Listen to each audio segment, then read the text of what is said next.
Joining me now, the man of the hour, Alaska Senator Dan Sullivan. Mr. Sullivan, as always, welcome back to the show.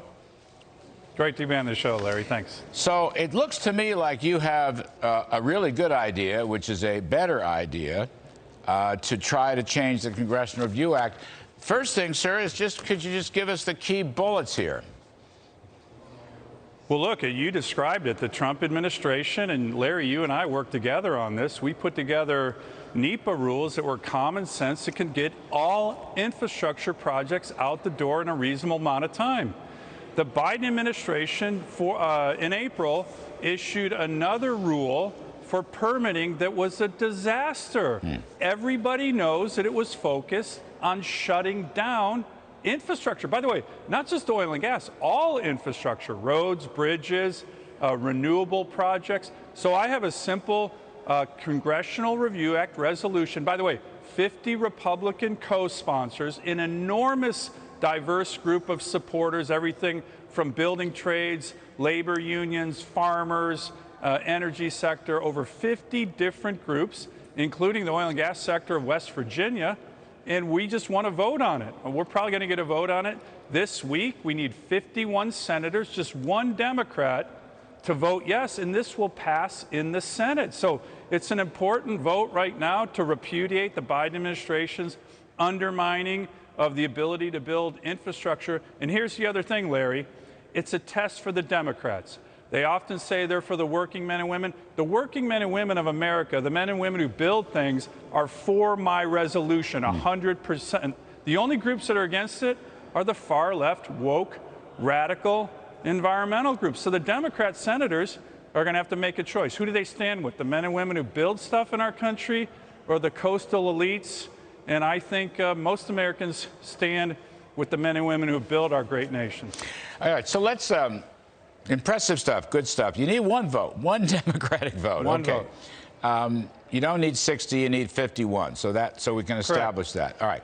In terms of Senator Sullivan, tell us about the Congressional Review Act. In other words, this would be a resolution within the CRA. I'm a little confused by the process here.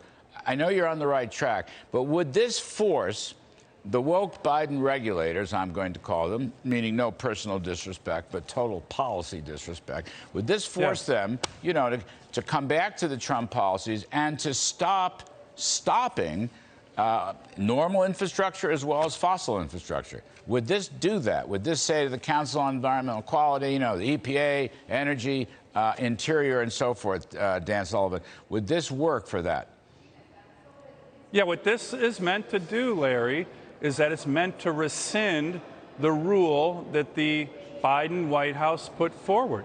And again, the great thing about the Congressional Review Act, you might remember we used it a bunch of times when President Trump got first elected. We rescinded 17 different far-left Obama administration rules. So this says the April NEPA rule from the Biden White House would be rescinded.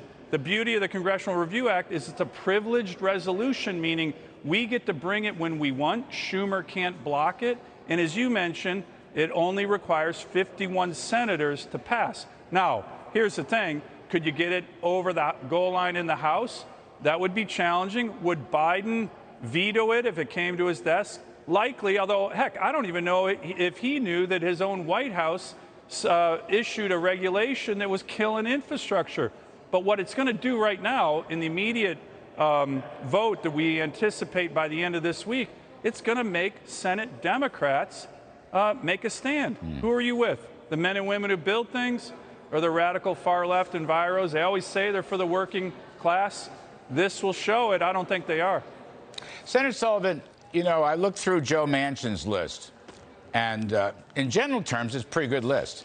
But my thought here is, he's got 25 projects. Yours would be much more encompassing, would it not? You're not limiting. You're just saying turn that rule over for everything. So it would be roads, bridges, highways, drilling, electricity, nuclear, and so forth. Right? So yours is a broader approach.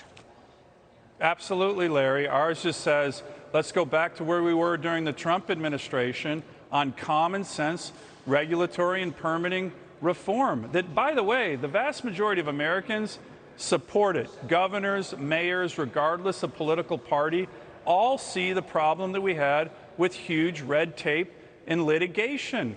And, you know, every community has one of these horrendous situations. We had a gold mine, I think you know, in Alaska, the Kensington mine.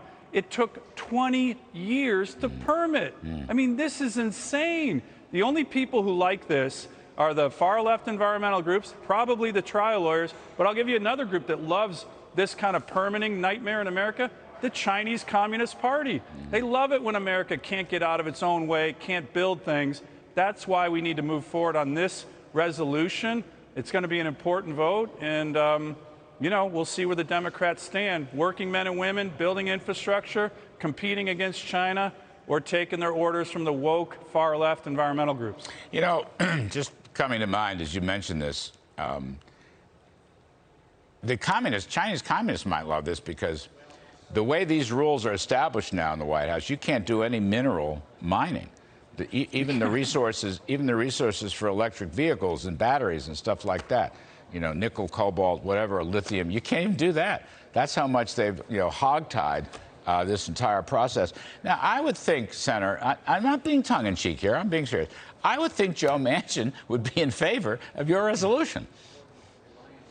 Well, look, ironically, he's right next to me on another TV station. Oh, bring him in. We can ask him. I told right him. here. I said I'm going on Kudlow. Why don't you join me? Right, literally, I just said that to him about 20 seconds ago. So I've been pitching Joe hard, right? And I think he's going to do the right thing. As I mentioned, one of the over 50 supporters we have is the West Virginia Oil and Gas Association. All the building trades, laborers, operating engineers. The entire building trades of America, they're for it. So I have confidence in Joe. He probably can hear me right now because he's right next to me. I think he's going to do the right thing and vote for the working men and women of America to build stuff, which is what he wants to do. It's what I want to do. It's what most Americans want to do. You know, my thought, Senator, is that why wait till September? Let's vote now. If Schumer and Pelosi and Biden are saying to Joe Manchin, we're going to give you permitting reform, but we can't vote until September, you're saying, well, gee whiz, golly, why don't we vote on it right now? I couldn't agree more. we should do his major bill right now. I saw the outline of it. I agree with you.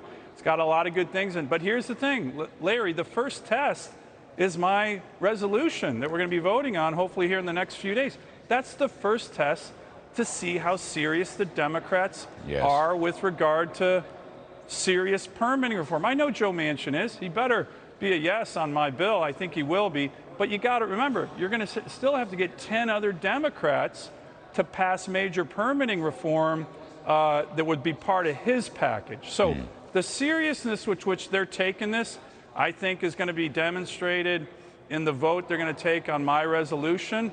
And hopefully we're going to get more than Joe Manchin. But we at least need 51 senators. We got 50 Republicans to co-sponsor this resolution. As you know, 50 Republicans in this building don't co-sponsor a lot together. So that's a really important start. We need one more Dem to stand up for the working men and women of America, the people who want to build stuff, which is what we need in our country. You could ask Joe one more time to come on in. I spoke to him by phone yesterday. But Senator Dan Sullivan, I think you've come up with a terrific idea, sir. I really do. Congratulations. Thanks, Larry. All right. Thanks for coming on.